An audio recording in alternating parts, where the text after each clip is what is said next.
Assalamu alaikum everyone. Zainab Amir here, Head of Speech Language Pathology at Timur University, a group run by Tuba Kesser. So first I would like to give thanks to Tuba Kesser for giving me this opportunity to make a short series on oral motor exercises. So basically oral motor exercises मेरा पहला target क्यों है is because it is a basic skill for a child to have, to feed, to swallow, to even to communicate with other people. So in this series I will be making different episodes on oral motor exercises. So मैं discuss करूँगी oral motor exercises क्या होती हैं, आप activities क्या घर में कर सकते हैं, इसके benefit क्या है, आप as a parent घर में क्या activities कर सकते हैं. And then further on I will be discussing and I will be targeting different problems such as drooling, articulation और इसको आप किस तरह से exercises through manage कर सकते हैं और किस तरह से आप इसको control कर सकते हैं. So in today's episode, I will be discussing the basic introduction. I will be giving the basic introduction of what oral motor exercises are and what fun activities as a parent you can do at home. So basically, let's start off with what is oral cavity. क्योंकि oral cavity एक ऐसा technical term है जो हर किसी को, हर parent को पता नहीं होता. तो ओरल कैविटी बेसिकली इसमें आता है, आपके टंग आ जाती है, आपके lips, teeth, jaw, cheeks and palate. So this is lips, teeth, jaw, tongue, cheeks and ऊपर का पार्ट जो होता है माउथ का वो पैलेट होता है, हार्ड पैलेट, और पीछे का सॉफ्ट पैलेट होता है. तो ये बेसिकली आपका कंसिस्ट, इसको कहते हैं माउथ कैविटी और ओरल कैविटी कहते हैं बेसिकली. तो ओरल मोटर स्किल्स क्या होती हैं? ओरल मोटर स्किल्स वो होती हैं जिसमें आपकी स्ट्रेंथनिंग आ जाती है, कोऑर्डिनेशन आ जाती है, अवेयरनेस ऑफ द माउथ हो जाती है, and movement of the mouth, of jaw, of teeth, of tongue end of cheeks. ये चीज़ें आपकी जो है ओरल मोटर स्किल्स में आ जाती हैं. ये स्किल्स जो होती हैं ये इंपॉर्टेंट स्किल्स होती हैं, किसी भी चाइल्ड में, किसी भी एडल्ट में होना ज़रूरी होती हैं, क्योंकि इसकी वजह से आप लोग खाना खा सकते हैं, आप लोग च्यू कर सकते हैं खाना, आप लोग स्वॉलो कर सकते हैं, आप लोग सब जो स्पीच क्लैरिटी होती है वो भी इसमें इन्वॉल्व होती है. ठीक है, so let's start now. So basically what is oral motor exercise? Oral motor exercises क्या होती हैं, हम क्या डिफरेंट एक्सरसाइज कर सकते हैं, इसके रेड फ्लैग्स क्या हैं, किन को ज़रूरत होती है, और जो है इसकी क्या एक्टिविटीज़ होती हैं. सो ये एक इम्पॉर्टेंट बात है कि आपके जो आर्टिकुलेटर्स हैं ना वो स्ट्रॉन्ग होने चाहिए. आर्टिकुलेटर्स होते क्या हैं? आर्टिकुलेटर्स होते हैं lips, cheeks, jaw and tongue. आपने अक्सर स्पीच लैंग्वेज पैथोलॉजिस्ट या स्पीच थेरेपिस्ट को सुना होगा articulation issue, articulation problem, articulators. तो बेसिकली आर्टिकुलेटर्स आपके जो होते हैं लिप्स, जॉ और टंग होते हैं, और चीक्स होते हैं. आर्टिकुलेशन इशू ये होता है कि जो आपके जो बच्चे जो हैं जो वर्ड्स क्लियर नहीं बोल सकते, वो बेसिकली आर्टिकुलेशन इशू होता है कि उनकी कभी कभार होता है कि उनकी टंग जो है ऊपर पैलेट पे टच नहीं करी, तो वो ल साउंड नहीं बोल सकते, ड साउंड नहीं बोल सकते, लिप्स उनके जैसे बंद नहीं हो रहे तो वो म साउंड नहीं बोल सकते. तो ये बेसिकली डिफरेंट आर्टिकुलेशन इशूज़ होते हैं. ठीक है, सो अक्सर ये होता है कि जो बच्चे प्रीमेच्योरली पैदा होते हैं और जिनको डिफरेंट सिम्टम्स या डिफरेंट सिंड्रोम डायग्नोस होते हैं, जैसे कि डाउन सिंड्रोम हो गया, ऑटिज्म हो गया, सेरेब्रल पाल्सी हो गया, डिसार्थिया हो गया, डिफरेंट जो सिम्टम्स जो सिम्टम्स क्या नहीं, जो डिफरेंट डिसऑर्डर्स जो डायग्नोस होते हैं उनको भी अक्सर ये प्रॉब्लम आती है कि वो अपने जो है आर्टिकुलेटर सही से मूव नहीं करते, उनकी स्पीच क्लैरिटी में इशू आता है. कुछ बच्चों को सेंसरी इशू होते हैं, तो सेंसरी इशू की वजह से वो चीज़ें खाते नहीं हैं, उनको मतलब कि कुछ खाना जो टेक्सचर वो पसंद नहीं होता, जैसे कि आपको हो गया जैसे कि लिक्विड फूड वो नहीं पसंद होता, किसी को क्रंची फूड नहीं पसंद होता. तो बेसिकली ये भी एक हम लोग के प्रॉब्लम्स डिस्कस होते हैं as a speech language pathologist. हमारे पास पेरेंट्स जैसे प्रॉब्लम्स लेके आते हैं कि मेरा बच्चा जो है दे कांट वो सही से खाना नहीं खा रहा है, उसको ये स्पेसिफिक फूड नहीं पसंद, वो फूड की वैरायटी को एक्सप्लोर नहीं कर रहा है. ऐसा होता है ना कि बच्चों को स्पेसिफिक फूड पसंद होता है, वो आगे कोई फूड जो है टच नहीं करना चाहते या कुछ खाना नहीं चाहते. तो बेसिकली ओरल मोटर एक्सरसाइजेज जो होती हैं वो इन चीज़ों में हेल्प करती हैं. ठीक है, ये जैसे मैंने आपको बताया ये डिफरेंट बच्चों के साथ यूज हो सकती है, लेकिन हमें एक चीज़ इंपॉर्टेंट जो है वो ख्याल में रखनी है और जहन में रखनी है कि सिर्फ ओरल मोटर एक्सरसाइजेस नहीं होती जो कि हेल्प करेंगी स्पीच प्रोडक्शन में. ये है कि ये आपकी इंक्रीज करती है स्ट्रेंथनिंग ऑफ द मसल्स, कि आपके जो मसल्स जो वीक हुए हुए हैं जिनकी वजह से बच्चों की बहुत प्रॉब्लम्स आ रही हैं उनको स्ट्रेंथ करती है. लेकिन इसके साथ साथ आपको you have to make sure कि आप स्पीच लैंग्वेज थेरेपी भी साथ में ले रहे हैं, आप लोग स्पीच थेरेपिस्ट के पास भी जा रहे हैं टू लर्न डिफरेंट वर्ड्स. क्योंकि देखिए प्रोडक्शन में तो आपको सिर्फ ओरोमोटर एक्सरसाइजेस में सॉरी सिर्फ आपके जो है मसल्स आ रहे हैं, ठीक है, उसकी स्ट्रेंथनिंग हो रही है, इसकी मूवमेंट हो रही है, कोऑर्डिनेशन बता रहे हैं, लेकिन जो स्पीच प्रोडक्शन है, जो साउंड की प्रोडक्शन है बेसिकली, वो तो आपके स्पीच लैंग्वेज थेरेपिस्ट ही आपको करवा सकता है. सो मेक श्योर कि आप ओरोमोटर एक्सरसाइज के साथ आप स्पीच लैंग्वेज थेरेपी भी साथ साथ में कर रहे हैं. तो बेसिकली ओरोमोटर एक्सरसाइजेस होती क्या है? ओरोमोटर एक्सरसाइजेस वो एक्टिविटीज होती हैं विच इन्वॉल्व सेंसरी स्टिमुलेशन, जैसे कि कोल्ड का मतलब सेंसेशन दे रहे हैं, हॉट का सेंसेशन दे रहे हैं, ताकि उनके मसल्स की जो वीकनेस है वो स्ट्रेंथन हो जाए, वो बढ़े, मतलब उनको अवेयरनेस हो मसल्स को कि ये टंग और ये लिप्स वगैरह की अवेयरनेस बढ़े. और फिर इनके एक्शंस होते हैं, actions of the lips, jaw, tongue, teeth, ये डिफरेंट, ये भी ओरोमोटर एक्सरसाइज में इन्वॉल्व होते हैं. ये हम लोग एक्सरसाइज इसलिए करें ताकि जो इनके फंक्शंस है टू प्रोड्यूस डिफरेंट वर्ड्स वो इम्प्रूव हों. इन्हें हम लोग जो है, आप लोग अक्सर सुनेंगे ओरोमोटर एक्सरसाइजेस को नॉन स्पीच एक्टिविटीज़ भी कहा जाता है. नॉन स्पीच एक्टिविटीज़ इसलिए कहा जाता है, या नॉन स्पीच एक्टिविटीज़ या जो भी टेक्निक इसलिए कहा जाता है क्योंकि इसमें जो है आप लोगों की साउंड प्रोडक्शन नहीं हो रही, सिर्फ जो है आप लोगों की स्पीकिंग एबिलिटी जो डेवलप कर रहे हैं, कि ताकि आपके माउथ को अवेयरनेस हो, डिफरेंट मसल्स को अवेयरनेस हो कि कैसे स्पीच प्रोड्यूस करनी, कैसे वर्ड्स प्रोड्यूस करने.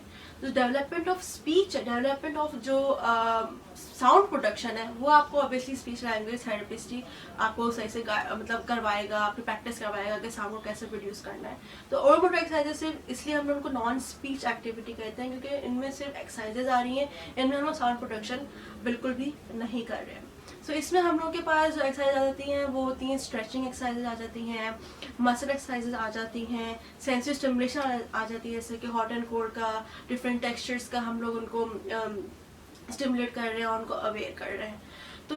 तो बेसिकली क्या होता है, जब आप लोग अपने बच्चों को लेकर first hand speech language pathologist के पास जाते हैं तो वो सबसे पहले जो करते हैं, जो एग्जामिन करते हैं, वो है oral motor examination. Oral motor examination में वो ये चीज़ चेक करते हैं कि आप लोगों की डिफरेंट जो आर्टिकुलेटर्स हैं, डिफरेंट जो पार्ट्स हैं ओरल कैविटी है, जैसे कि लिप्स हो गए, टंग हो गई, टीथ हो गया, लिप्स जो भी एक्सेट्रा, वो उनकी फंक्शनिंग कैसी है, उनकी वीक फंक्शनिंग तो नहीं है, उनकी मसल्स की स्ट्रेंथ कैसी, वीक स्ट्रेंथ तो नहीं है. तो ये सब चीज़ें एग्जामिन करते हैं, मतलब कि वो देखेंगे कि लिप्स जो है सही से बंद हो रहे नहीं हो रहे, माउथ खुला हो तो नहीं है, ड्रूल तो यहाँ से जो है आपके लिप्स की ड्रूलिंग तो नहीं है, ऐसे करके. तो अक्सर ये होता है कि बच्चे जब उनकी लिप्स की ड्रूलिंग होती है तो वो अंदर से उनका थूक भी निकलना होता है. सलाइवा प्रोडक्शन भी चेक करते हैं, सलाइवा प्रोडक्शन कैसी है, सही से हो रही है कि नहीं हो रही है, ड्रूल तो नहीं कर रहे, अंदर बच्चा निकल पा रहा है नहीं पा रहा. डिफरेंट ये बेसिकली एग्जामिनेशन में हम लोग जो स्पीच लैंग्वेज पैथोलॉजिस्ट हैं वो चेक करते हैं. तो मैं डिफरेंट जो है आपको ये मोटर एग्जामिनेशन का जो है डिटेल बता दूंगी नेक्स्ट एपिसोड्स में कि क्या कैसे एग्जामिन करते हैं और क्या एक्सरसाइजेस को जो है टारगेट करते हैं अगर इन कोई मसल्स में जो प्रॉब्लम होती है. तो बेसिकली जब आपका जो स्पीच लैंग्वेज पैथोलॉजिस्ट जो है जब वो सब ओरल मोटर एग्जामिनेशन कर लेता है, डिफरेंट असेसमेंट कर लेता है ऑब्वियसली, उसके बाद जो they come up with a plan. The first, अगर जिनको ओरल मोटर एक्सरसाइज की ज़रूरत है तो they come up with oral therapy intervention plan. Oral therapy intervention plan में वो ये देखते हैं, वो ये टारगेट करते हैं कि जैसे एग्जामिनेशन में ये देखा होता है कि क्या चीज़ वीक है, लिप्स की मूवमेंट वीक है, टंग की मूवमेंट जो है वो वीक है, तो उसको टारगेट करके उसकी जो एक्सरसाइजेज लिखते हैं. जैसे कि अगर लिप्स की तो ब्लोइंग एक्सरसाइजेज हो गई, लिकिंग एक्सरसाइजेज हो गई कि आप लिक कर रहे हैं डिफरेंट टंग को हर जगह पे मतलब मूवमेंट उसकी करवा रहे हैं, इस तरह से हो गया. फिर जो ब्रीदिंग की एक्सरसाइजेज भी होती हैं कि ब्रीदिंग कंट्रोल कर रहे हैं इन, अगर क्योंकि कभी अक्सर ऐसा होता है कि बच्चे जब माउथ ब्रीदर होते हैं तो उनका मुंह खुला हुआ होता है, तो वो मुंह से ही ब्रीथ कर रहे हैं, नाक से ब्रीथ नहीं कर रहे होते. ब्रीदिंग हम लोग एक्सरसाइज भी बच्चों को सिखाते हैं. सो ये डिफरेंट जो एक्सरसाइज होती हैं वो आपके ओरल थेरेपी इंटरवेंशन प्लान में आ जाती हैं. As a parent what you can do is कि you can observe your child. बस शुरू के ईयर्स में आप बच्चे को ऑब्जर्व करें कि वो किस तरह से खा रहा है, किस तरह से पी रहा है, इज़ ये मैसी ईटर, उसे खाना नहीं खाया जा, हर जगह खाना फैल रहा है उसका, ये हो रहा है, फीडिंग में उसको प्रॉब्लम हो रही है, मतलब वो गैगिंग कर रहा है, तो दूध सही से अंदर जा नहीं रहा है, या फिर जो है उसको जो बार बार उसका थूक निकल रहा है और जो है ड्रूलिंग कर रहा है वो, और सही से खा नहीं रहा. और उसकी जो फिर ये भी आप चेक कर सकते हैं कि उसकी जो दूसरे जो वर्ड्स की प्रोडक्शन है वो सही से बोल रहा है नहीं बोल रहा, मामा, बाबा, दादा, ये सीधे वर्ड सही से क्लियरली बोल रहा है नहीं बोल रहा, मतलब कि इनकी जो स्पीच साउंड है वो स्लॉपी हैं, क्लियर नहीं है। तो बेसिकली आप एज अ पेरेंट आपका ये होता है कि शुरू में आप ये चीज़ ऑब्जर्व करें अपने बच्चे को, उनके फीलिंग पैटर्न देखें, उनका स्पीच पैटर्न देखें, उनका सॉल्विंग पैटर्न देखें। कि जब आप ये पैटर्न आप लोग खुद ही ऑब्जर्व करेंगे तभी आपको आइडिया हो कि बच्चे को आगे जाके इसको थेरेपी की ज़रूरत है कि नहीं है, या फिर से बेसिक प्रॉब्लम है इसको। तो मतलब कि आपके जो जिन रेड फ्लैग्स को आप देख सकते हैं in the beginning of in early childhood, वो ये हैं कि स्पीच साउंड एरर्स तो नहीं आ रहे हैं, मतलब कि कुछ वर्ड्स की प्रोडक्शन सही नहीं है, जैसे कि कुछ साउंड्स को ओमिट कर रहा है। जैसे एग्जांपल ले लें आप, मामा जो है सही से नहीं बोल रहा, वो आ कर रहा है, वाले साउंड्स बोल ही नहीं पा रहा, और लाला के जो साउंड्स हैं वो नहीं बोल पा रहा, वो मतलब कुछ और ही बोल रहा है, वो मतलब पूरा टोटली डिस्टॉर्ट है। दादा का साउंड, दादा को वो लाला कर रहा है। और जो है एग्जांपल्स में दे रही हूँ, डिफरेंट एग्जांपल्स नहीं है, आप ऑब्वियसली आपको ज़्यादा पता होगा आपके बच्चों के बारे में। ये चीज़ें बेसिकली ऑब्जर्व कर सकते हैं कि वो आर के साउंड है, आर नहीं बोल रहा। अक्सर होता है कि टंग की जो प्रोडक्शन, टंग की जो मूवमेंट है वो टंग पूरी पीछे नहीं जा रही, जैसे आर के लिए पूरी टंग को पीछे जाना जरूरी होता है। तो कभी कहता है कि आर को वो ड के साउंड प्रोड्यूस कर रहे होते हैं, तो ये डिफरेंट साउंड एरर्स होते हैं।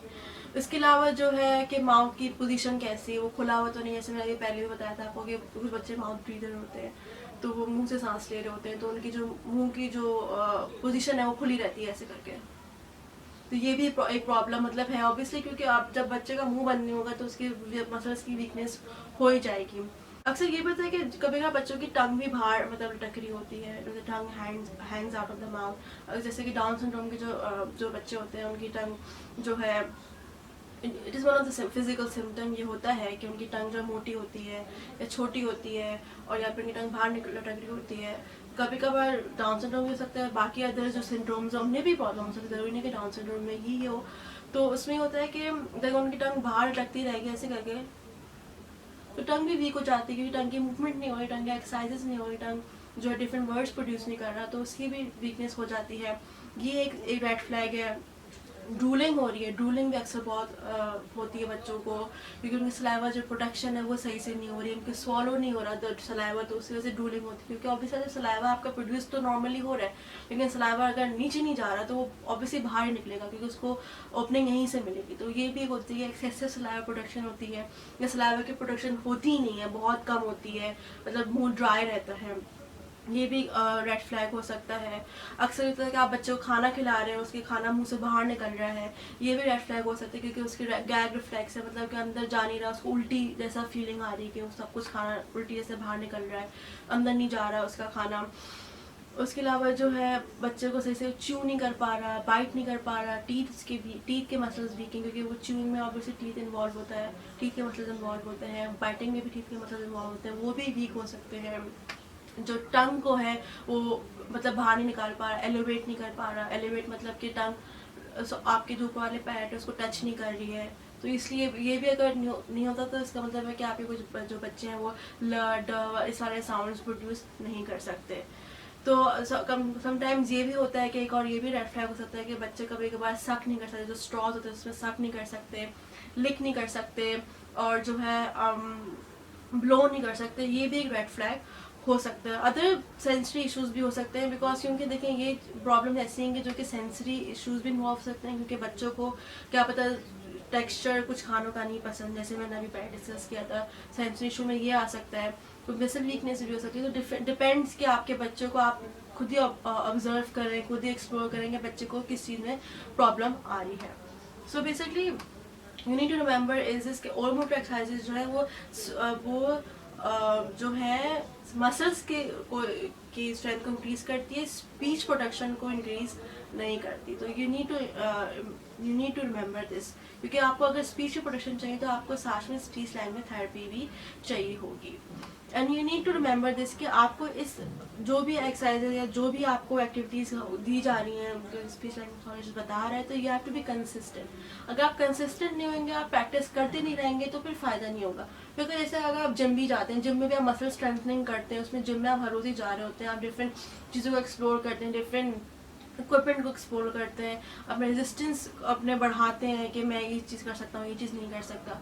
तो इस तरह से माउथ की भी एक्सरसाइजेस के लिए भी रेजिस्टेंस चाहिए होती है, कंसिस्टेंसी चाहिए होती है, क्योंकि जब कंसिस्टेंसी होएगी तभी जो है आपकी मसल्स की स्ट्रेंथनिंग होएगी और कोऑर्डिनेशन सही से कोऑर्डिनेशन होएगी और अवेयरनेस माउथ को अवेयरनेस होएगी कि डिफरेंट प्रोडक्शन कैसे करते हैं। So now we'll move on कि what are the benefits of oral motor exercises. So benefits सबसे पहले तो यही है कि जो है आपकी स्ट्रेंथ इंक्रीज होती है, आपकी अवेयरनेस होती है, कोऑर्डिनेशन आपकी इम्प्रूव होती है, मूवमेंट इम्प्रूव होती है. These things can help in for swallowing and feeding and for speech production. So basically exercise कराने की इंटेंशन यही होती हैं कि जो रेंज और पावर और एक्यूरेसी है आर्टिकुलेटर्स की, लिप्स, जॉ, टंग वगैरह की, ये इम्प्रूव होए, ये इंक्रीज होए, आपकी जो है चाइल्ड की जो voluntary control of oral movements है वो इन्हांस हुए, कि वो खुद ही वॉलंटरी कंट्रोल करे कि मुझे कब मुंह बंद करना है, मुझे कब ज़बान जो है पैलेट में कब टच करनी है. ये वॉलंटरी मूवमेंट्स है कि जो बच्चा जो कॉन्शियसली ये चीज़ें कर रहा है कि सलाइवा कब स्वॉलो करना है, कब कैसे वर्ड्स प्रोड्यूस करना है, ये एक वॉलंटरी मूवमेंट है. इस तरह से कि चाइल्ड जो बच्चे की उसकी अवेयरनेस होती है अपने ओरल मोटर स्ट्रक्चर्स की, कि बच्चे को अगर आप एक्सरसाइज करवाएंगे बच्चे की खुद की अवेयरनेस बढ़ेगी कि अच्छा हाँ ठीक है, मेरे चीक्स हैं, ये मेरे लिप्स हैं, ये मेरी टंग है, मैं ऐसे करूँगा तो मेरा म साउंड निकलेगा, मैं ल साउंड करने के लिए टंग ऊपर जाएगी. तो इसकी बच्चों के साथ एक्सरसाइज से बच्चों की ये अवेयरनेस भी बढ़ती है, उनको आइडिया होता है कि मैंने कैसे किस तरह का जो है टंग कहाँ रखनी है, कैसे करनी, तो उसकी अवेयरनेस भी बढ़ती है और फिर उसी तरह से आपकी स्पीड प्रोडक्शन में भी ये चीज़ें हेल्प करती हैं. और इस तरह से होता है कि जो बच्चे जो रिलक्टेंट होते हैं, मतलब कि वो नहीं बोलना चाहते, एफर्ट नहीं डालते, तो उनके आप डिफरेंट थेरेपीज करते हैं, डिफरेंट एक्टिविटीज़ करते हैं ताकि बच्चों को इंगेज कर सकें, उनको different come up different activities, fun activities, जिससे बच्चों को मतलब एक्सरसाइजेस करवा सकें और इन्वॉल्व कर सकें.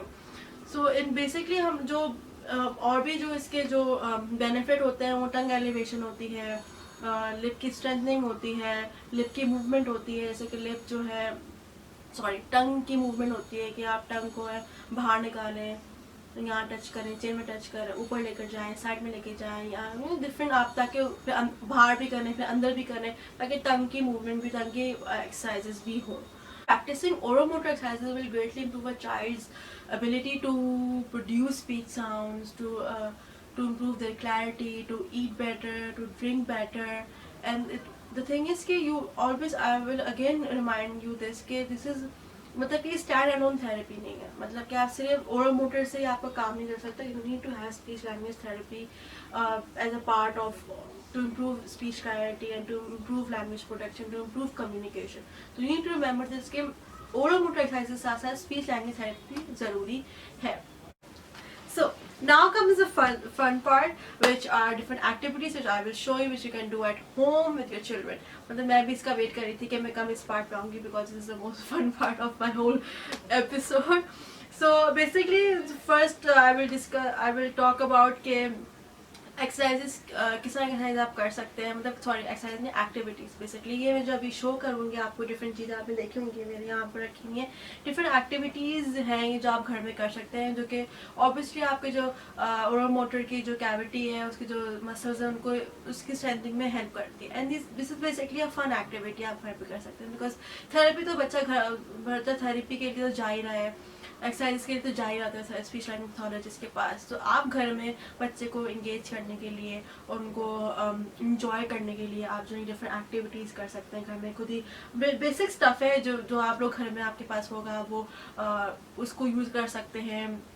आप डिफरेंट गेम्स बना सकते हैं कि मतलब डिफरेंट गेम्स में भी आप कुछ एक्टिविटीज़ और कुछ शो करूँगी जो आप घर में भी प्रैक्टिस कर सकते हैं, क्योंकि ये आप एक्टिविटी प्ले टाइम में भी इन्वॉल्व कर सकते हैं. कि बच्चों का जो प्ले टाइम है उसमें आप ये एक्टिविटीज़ कर लें ताकि बच्चों को भी इंगेज होने में शो मतलब कि वो खुद ही इंटरेस्ट डेवलप करें और खुद ही वो इन्जॉय करें.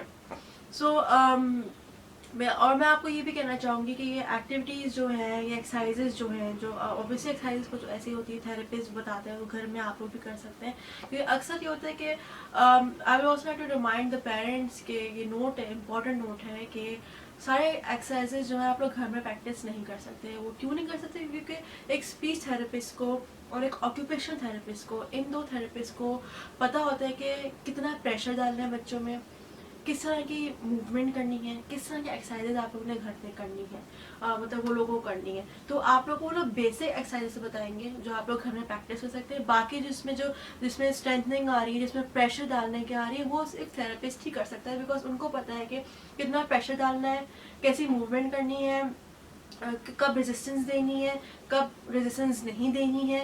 ये चीज़ें टेक्निकल जो चीज़ें हैं वो एक थेरेपिस्ट ही जानता है। ऑब्वियसली पेरेंट्स को भी वो लोग ट्रेन करते हैं, लेकिन समटाइम्स होता है ना कि पेरेंट्स को आइडिया नहीं होता कि वो कितना प्रेशर डाल रहे हैं, कितना रेजिस्टेंस डाल रहे हैं। तो ये कभी कभार टेक्निकलिटी होती है, कन्फ्यूजन हो जाती है। तो दैट्स वाई मैं ये डिफरेंट एक्टिविटीज़ मेरे पास हैं जो कि आप लोग घर में प्रैक्टिस होते हैं, बेसिक एक्टिविटीज़ हैं जो ऑब्वियसली ज़्यादातर पेरेंट्स घर में करते ही होंगे अपने छोटे बच्चों के साथ। तो जो है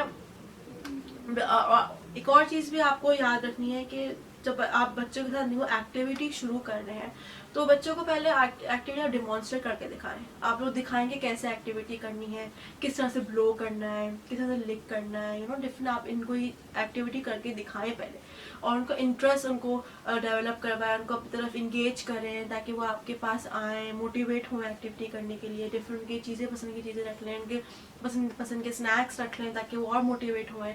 और शुरू में मेक श्योर करें कि एक्टिविटी का जो टाइम है ना वो छोटा हो, और बच्चों को बताएंगे चलो बच्चों ना 10 सेकेंड्स की एक्टिविटी करते हैं, 10 सेकेंड्स की करें, चाहे 10 सेकेंड्स की एक्टिविटी ना करें, उससे ज़्यादा इंटरेस्ट हो तो वो देर तक बैठेगा, कम इंटरेस्ट हो तो कम बैठेगा। तो आप इस तरह से बच्चों को बेसिकली तरह से आप मोटिवेट करना चाह रहे हैं कि वो आपके साथ वो बैठ के वो एक्टिविटी करें, वो गेम खेलें। तो टाइम एक तो है, इम्पॉर्टेंट चीज़ होती है कि कभी अक्सर ऐसा होता है कि बच्चे ज़्यादा देर तक नहीं बैठते, उनको तो जल्दी से एक्टिविटी ख़त्म हो, बस अपने वो खेलना शुरू कर दें और जो भी अपनी एक्टिविटी करें वो करें। तो आपको ये है कि आप बच्चों को पहले से बता दें कि हम लोग जो अभी एक्टिविटी करेंगे वो 10 सेकेंड्स की है, फिर टाइम इंक्रीज कर लें, 11 सेकेंड्स करने, 15 सेकेंड्स करने, 20 सेकेंड्स करने, depending on the motivation and the interest of the child. ठीक है, उसके अलावा फिर आप उनको मॉडल करके दिखाएं कि एक्टिविटी करनी कैसी है।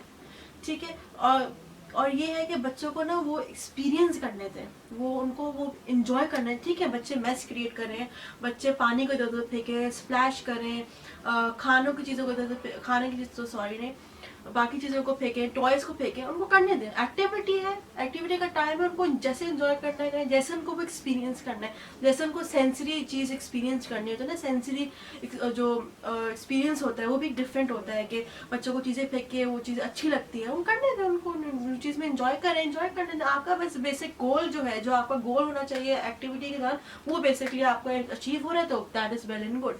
अगर बच्चा पानी को स्प्लैश कर रहा है, करने दें उसको, क्या तो उसको मज़ा आ रहा है उसमें। इसमें आप पानी में तो अभी इसमें कुछ भी नहीं है, इसमें मैंने कलर डाला हुआ है, आप इसमें डिफरेंट चीज़ें डाल दें, इसमें आप छोटे सी एनिमल्स डाल दें, डिफरेंट मतलब कलर्ड रॉक्स डाल दें, ग्लिटर डाल दें बच्चों को, ताकि वो उनकी जो मोटिवेशन है, वो इंटरेस्ट डेवलप होकर वो उसमें कलर रॉक्स डले हुए हैं, वो इसमें एनिमल्स डले हुए हैं, आप बच्चों को खेलने थे उसके साथ। फिर आपने जो है इसमें आप जो है बोर्ड डाल दें। ठीक है, जो आपका बेसिकली टारगेट है कि बच्चों को ब्लोइंग सिखानी, तो वो बोर्ड को ब्लोइंग करे।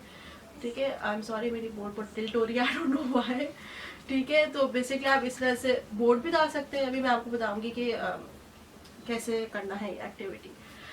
ठीक है, सो आपको बेसिकली उनको एक्सपीरियंस करना है, उनको एक्सप्लोर करने देना है कि वो कैसे करें, और फिर उसका आहिस्ता आहिस्ता आप टाइम अपना इंक्रीज करें। 10 सेकेंड हो गए, 15 सेकेंड्स हो गए, उससे उनको एक्सपीरियंस करने दें। उनको जो है आप अपनी एक्टिविटी के टारगेट इंक्रीज कर सकते हैं, एक एक्टिविटी में आप 2 टारगेट इन्वॉल्व कर सकते हैं। तो basically let's start with blowing exercises. Blowing exercises के लिए हम लोग ये बोर्ड रख लेते हैं, सॉरी मेरी बोर्ड पूरी लग रही है। तो ये है बेसिकली एक और चीज़ मैं आपको बताना चाहूँगी, ये डिफरेंट स्ट्रॉज है मेरे पास इस वक्त।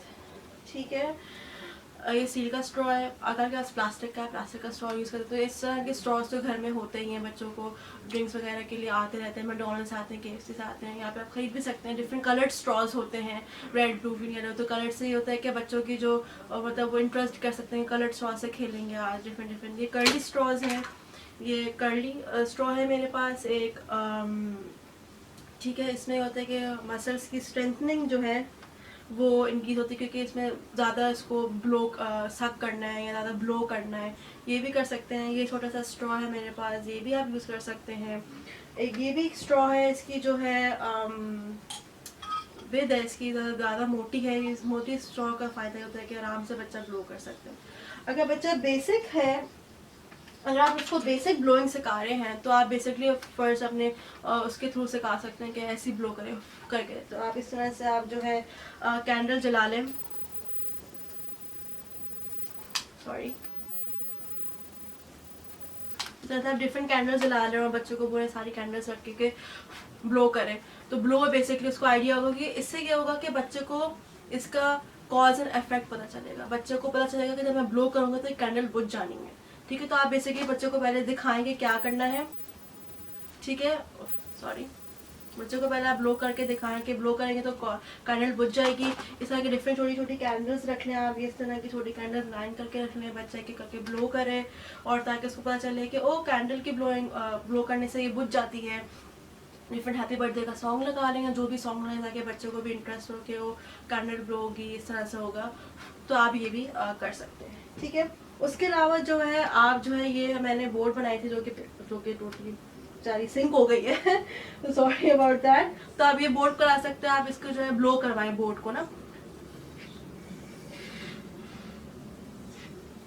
अगर आपको देखा ये बोर्ड मूव कर रही है, सॉरी मेरी बोर्ड टोटली सिंक हो गई है तो अब और डिफरेंट बोर्ड्स बनाने छोड़ी, तो मैंने बहुत बड़ी बोर्ड बनाई है, बॉक्स एक्चुअली बहुत छोटा है, या छोटी बोर्ड बनाए आप लोग, डिफरेंट बहुत सारी बोर्ड्स बना के उनको फ्लोट करवाए।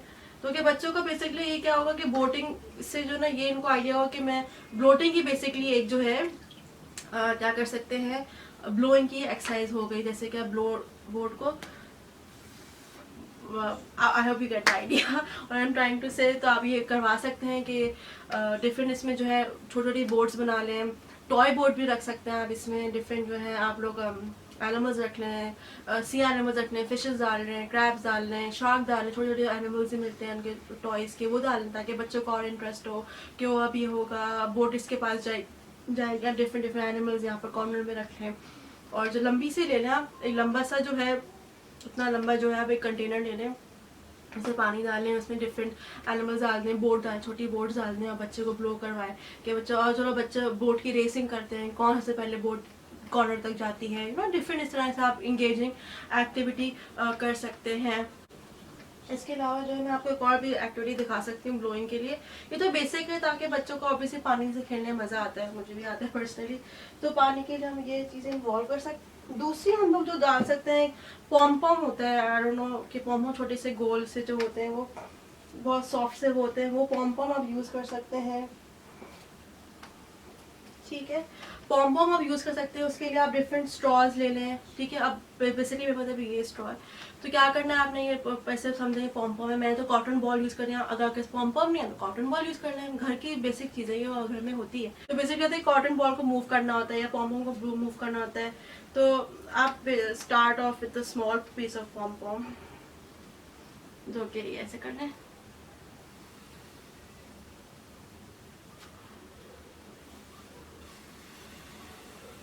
तो बेसिकली टारगेट ये है कि कॉटन बॉल को मूव करना है। ठीक है, आप ये भी रख सकते हैं बड़ा कॉटन बॉल। देखिए शुरू में आप ट्राई करेंगे छोटा पीस रखें ताकि जो है वो चीज़ है ना मूव करे। ठीक है, कि बच्चों को ये भी रिजल्ट देखना होता है कि वो मूव कर रहा है नहीं कर रहा, तो आप उनको शुरू करके दिखाएं। मैं तो दूसरा स्टॉल ले लेती हूँ।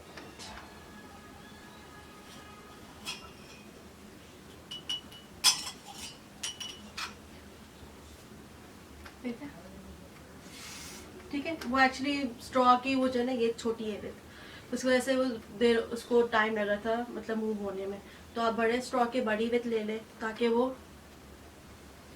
अब बच्चे को इसमें भी देखना है, आप बॉक्स ले लें या ट्रे ले लें इस तरह से, और बच्चे को बोलें कि यहाँ से जो है इस तरह से रख लें कि बच्चे 2 कॉटन बॉल्स रख लें आप, एक जो है आप ब्लो करें, एक बच्चा ब्लो करें, आप रेसिंग कर लें कि कौन एंड तक पहुँचेगा। तो अब देखें ब्लो करें, ठीक है, इस तरह से करने।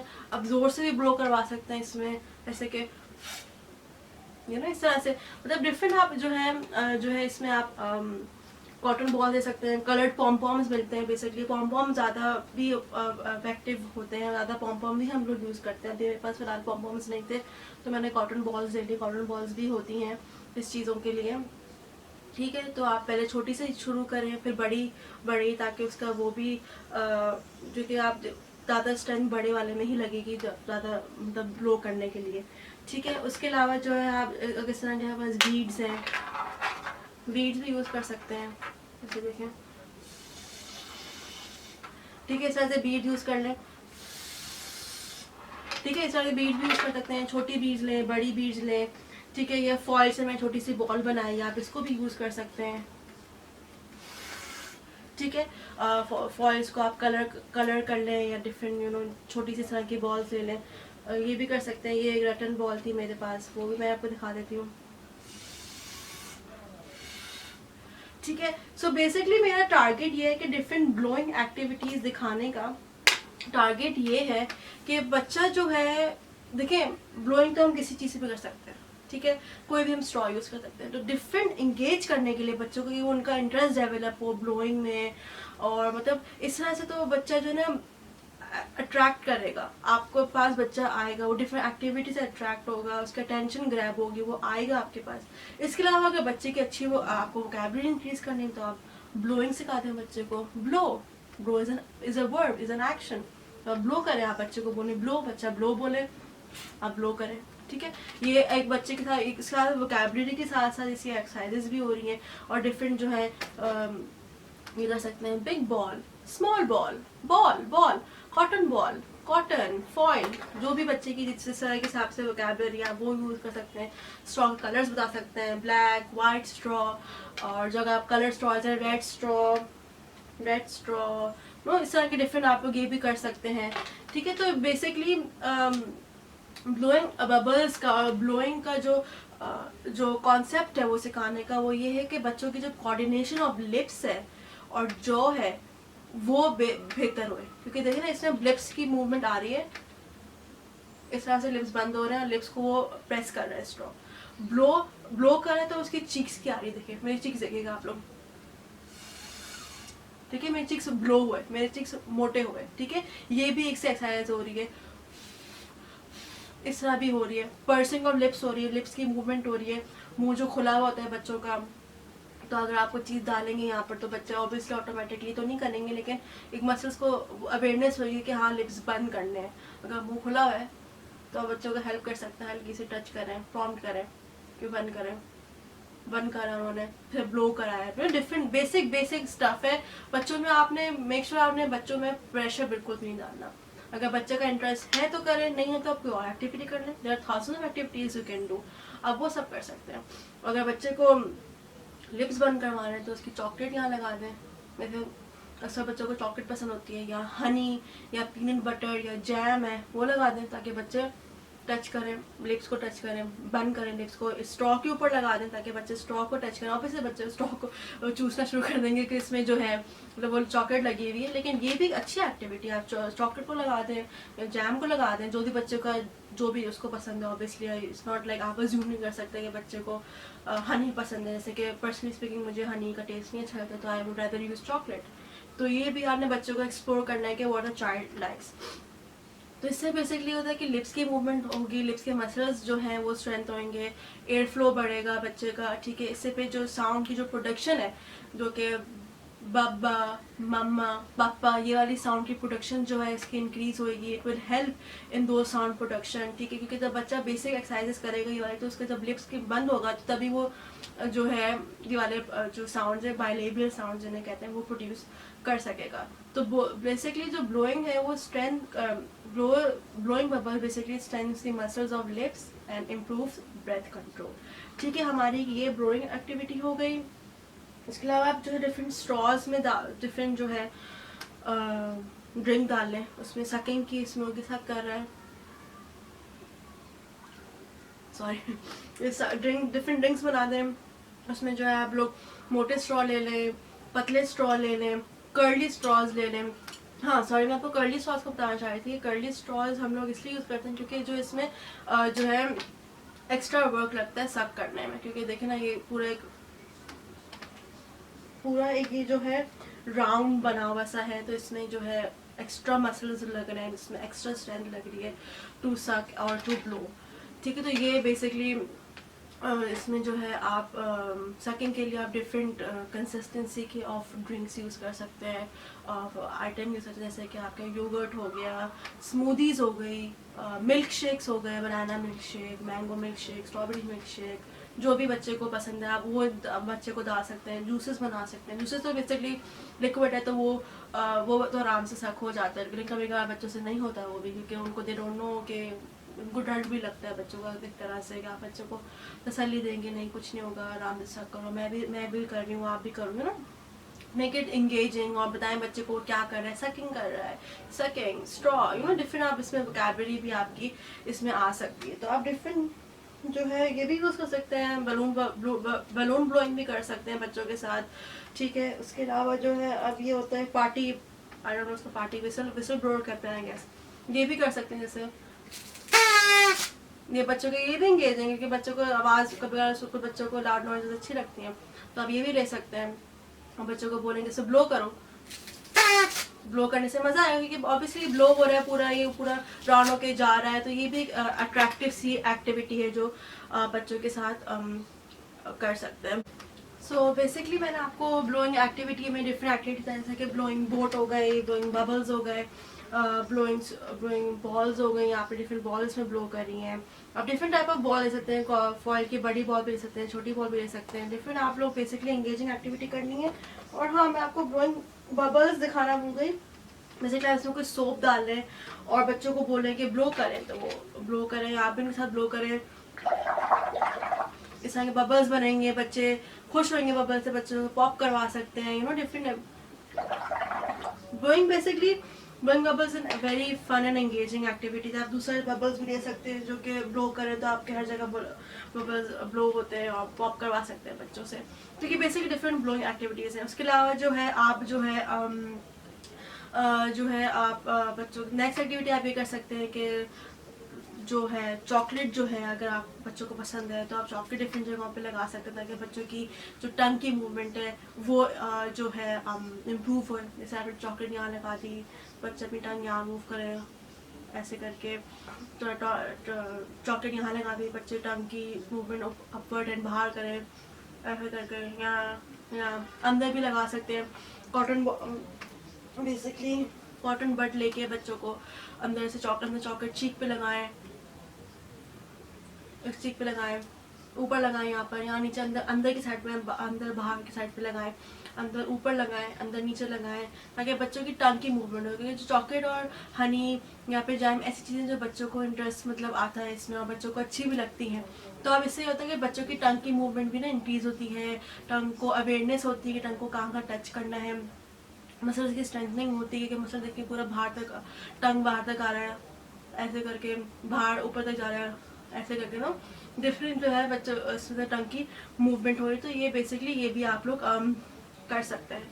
इसके अलावा जो अगर आपको डिफरेंट चीज़ें दिखानी है बच्चों को, मूवमेंट दिखाएं, तो आप मिरर भी यूज़ कर सकते हैं। इस तरह से मिरर रख के बच्चों को अपने बराबर में बिठा के बताएंगे आ ऊ, इस तरह के टंग बाहर निकालें, टंग ऐसा नहीं, बच्चों को भी दिखाएं कैसे करना है, बच्चे खुद ही भी देखें और बच्चे जो है मिरर को भी देखें कि कैसे करना है उनको भी, ताकि मिरर से आइडिया हो कि मुझे किस तरह से टंग करनी है, किस तरह से टंग मूव करनी है, इस तरह से बच्चों को भी मिरर से आइडिया होगा कि कैसे कहाँ मतलब करनी है।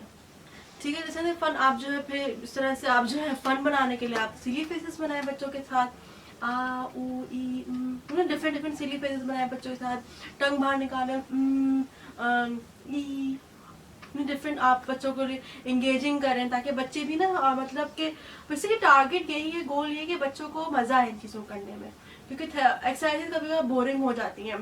Personally as a speech language pathologist मैंने चीज़ एक्सपीरियंस करी कि बच्चे बहुत जल्दी एक्सरसाइज से बोर हो जाते हैं। So you have to make it engaging. आप ऐसे पेरेंट घर में कैसे एंगेजिंग कर सकते हैं, आप किस तरह से डिफरेंट एक्टिविटीज़, किस तरह से गेम्स बनाएं बच्चों के लिए।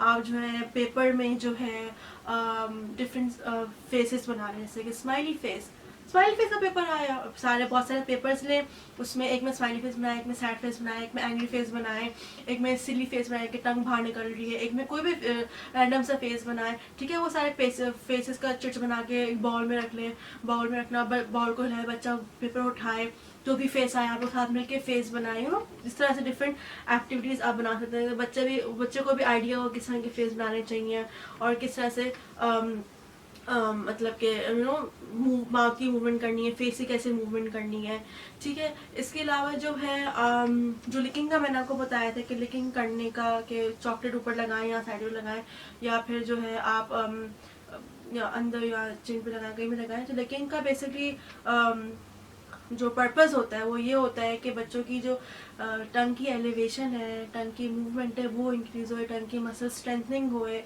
और टंग की लिफ्ट करे टंग। पैलेट के ऊपर भी लगा सकते हैं आप। बेसिकली यूजली जो स्पीच लैंग्वेज पैथोलॉजिस्ट होते हैं वो आइसक्रीम स्टिक्स या टंग डिप्रेसर यूज़ कर सकते हैं। I feel like tongue depressor बच्चों के लिए बहुत हार्ड होता है, तो I use a cotton bud, sorry yes earbud sorry. तो मैं इसके ऊपर चॉकलेट लगा के ऊपर पैलेट पे लगा लेती हूँ ताकि बच्चों को पता चले कि टंग जो है ऊपर मूव करनी है। मैं नीचे लगा दूंगी ताकि बच्चे नीचे टंग को करें, एक्सक्यूज मी।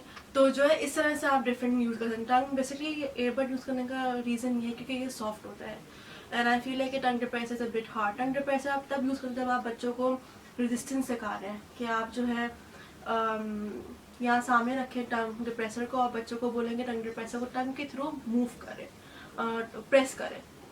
तो बेसिकली टंग को डिप्रेसर को उनको रेजिस्ट करके ना मूव करना होता है और आप जितना रेजिस्टेंस लगाएंगे उतना ही बच्चा जो है टंग के थ्रू टंग डिप्रेसर को पुश करेगा, ठीक है। उसके अलावा जो है आप लॉलीपॉप यूज़ कर सकते हैं कि बच्चा जो है लॉलीपॉप को सक करे, लॉलीपॉप को लिक करे। ये भी एक्टिविटी हो सकती है क्योंकि लॉलीपॉप डिफरेंट फ्लेवर्स की आती हैं, बच्चों को लॉलीपॉप लिक करने में मज़ा भी आता है, तो आप ये भी यूज़ कर सकते हैं। इसके अलावा जो है आप क्रंची फूड भी यूज़ कर सकते हैं, जैसे कि हो गया कैरेट हो गया, जो कैरेट को च्यू करे, कैरेट को क्रंच करे। ड्राई सीरियल्स होते हैं जैसे कोको पॉप्स हो गए, वो यूज़ कर सकते हैं। एप्पल के पीसेस जो हैं वो यूज़ कर सकते हैं, एप्पल स्लाइसेस कर दें और बच्चे वो खाएं, वो भी एक तरह से एक्टिविटी, क्योंकि क्रंच करने से बच्चे माउथ की मूवमेंट हो रही है, टीथ की मूवमेंट हो रही है, उस मसल्स की मूवमेंट हो रही है, ठीक है। इसके अलावा ब्रेड स्टिक्स होती हैं जिनके चीज़ स्टिक्स भी कहते हैं, जो लंबी सी स्टिक्स होती हैं जो हम सूप में डाल के खाते हैं, वो भी आप लोग बच्चों को दे सकते हैं कि बच्चे इसको च्यू करें, इसको क्रंच करके खाएँ, ठीक है। इसके अलावा जो है क्यूकम्बर हो गया, वो यूज़ कर सकते हैं। इसके जो है ये तो क्रंची फूड हो गया। च्यू आइटम्स यूज होते हैं, च्यू आइटम्स में आ गए आपके रेजन्स आ गई, आपकी जो है डिफरेंट जो है चॉकलेट बार्स हो गई, ठीक है, आप उसको भी च्यू कर रहे हैं।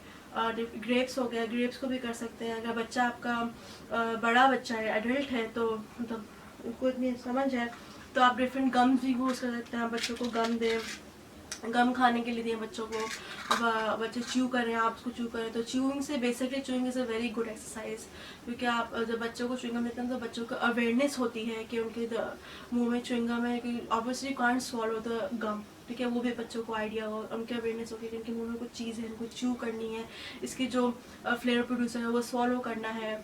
और जो है एक्सरसाइज हो रही है, माउथ की एक्सरसाइज हो रही है, मूवमेंट ऑफ माउथ हो रही है, मूवमेंट ऑफ टीथ हो रही है, मूवमेंट ऑफ टंग हो रही है। इसमें बहुत सी च्यूइंग में हम लोग की जो है इस तरह की मूवमेंट वाली जो होती हैं एक्सरसाइज आ सकती है, मूवमेंट एक्टिविटी कह सकते हैं इसे।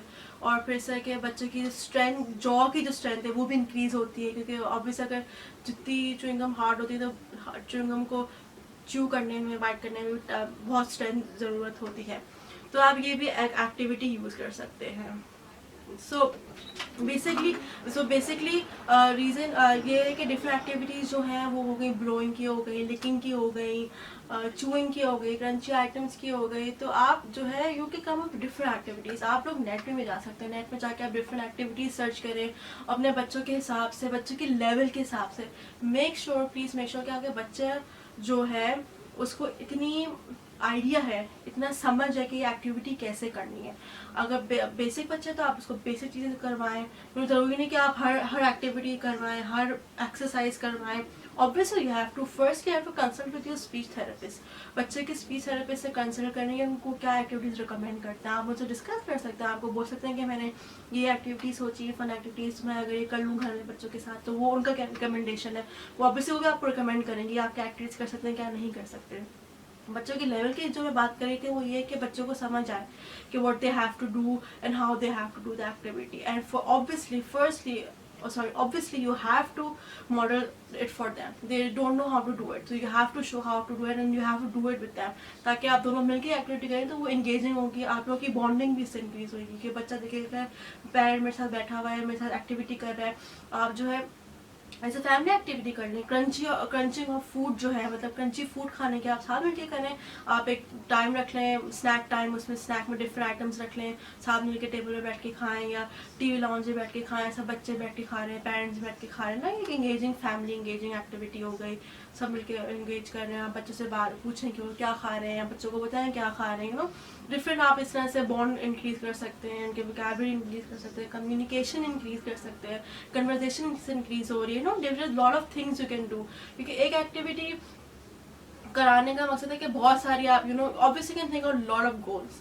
आप एक एक्टिविटी करा के आप डिफरेंट गोल्स को टारगेट कर सकते हैं. जैसे कि मैंने अभी बताया था कि ब्लोइंग के लिए आप ब्लो एक्शन हो गया, स्ट्रॉ हो गया, डिफरेंट आप इस तरह से कर सकते हैं. At the end I would like to say कि आप लोग जो है ना, never be embarrassed by whatever your child is doing.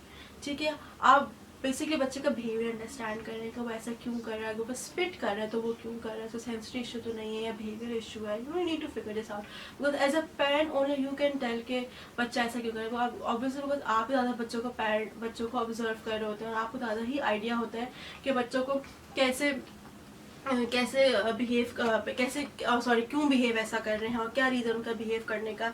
And then you can teach them the appropriate way to behave and teach them के वो किस तरह से अपने जो है उनका अगर सेंसरी इशू आ रहा है तो वो कैसे सेंसरी इशू को मतलब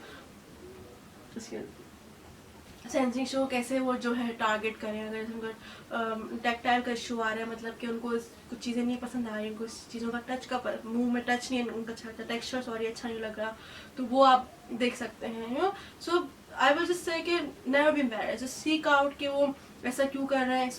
आप एक्सप्लोर करें उनको ऐसा बिहेवियर क्यों करना है. फिर talk to your behaviour therapist, talk to the child behaviour therapist, speech language therapist. इस तरह से जो है ना आपको फिर आइडिया खुद भी आइडिया हो कि बच्चा ऐसा क्यों कर रहा है और किस लिए कर रहा है. So to conclude this video, because I feel like ये बहुत लंबी वीडियो हो चुकी है, तो जो है let's conclude and let's summarize the points which we have discussed in this episode. हमने डिस्कस किया कि oral motor exercises क्या होती हैं, what is oral motor exercises, what are different type of oral motor exercises, किसके लिए ज़रूरत है, किन लोगों बच्चों के लिए हम यूज़ कर सकते हैं, how it is a beneficial skill for communication, feeding and eating. And we also discuss different activities, different fun activities such as blowing, licking, sucking, जो आप एज अ पेरेंट अपने घर में बच्चों के साथ कर सकते हैं, डिफरेंट चीज़ों के साथ कर सकते हैं. So now in this next episode, in the next video which I will be showing इंशाल्लाह, उसमें मैं आपको फोकस करूँगी कि I will focusing on a detail demonstration of the journal exercises which we can do. Obviously आपको discuss करना होगा अपने स्पीच लैंग्वेज पैथोलॉजिस्ट से, बिकॉज आप उनसे डिस्कस के बगैर आप लोग वो एक्सरसाइजेज नहीं कर सकते. उसके अलावा मैं बताऊँगी कि ओरल मोटर एग्जामिनेशन क्या होता है. So thank you for joining in, have a lovely week, take care, अल्लाह हाफिज़.